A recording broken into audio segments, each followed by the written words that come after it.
చెప్తున్నాను. నేను Telugu Baptist church నుంచి చెప్తున్నాను. మీలో ఎవరికైనాను జ్ఞానము కొదువుగా ఉన్నాడలా అతడు దేవుణ్ణి అడగవలెను, అప్పుడు అది అతనికి అనుగ్రహింపబడును. యాకోబు 1:5. మమ్మల్ని మిక్కిలిగా ప్రేమించిన మా ప్రియ పరలోకపు తండ్రి, నీ పాదాలకు వందనాలయ్యా.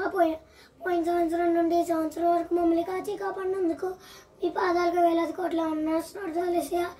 దేవునికి తిని వాళ్ళు ఎంతమంది ఉన్నారో వాళ్ళకి దేవుడు తెలిసేటట్టు చూడండి ఏసయ్యా.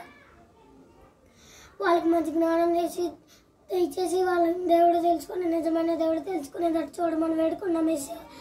అలానే పోయిన సంవత్సరం మేము చేసిన తప్పులన్నిటిని క్షమించి ఈ సంవత్సరం మంచిగా ఉండేటట్టు చూడమని వేడుకుంటూ ఈ చిన్న ప్రార్థన మీ వినికిట్లో తీయించి ఆశీర్వదిస్తారని వేడుకుంటూ యేసుక్రీస్తు నామములో అడిగి వేడుకున్నాం తండ్రి. ఆమేన్.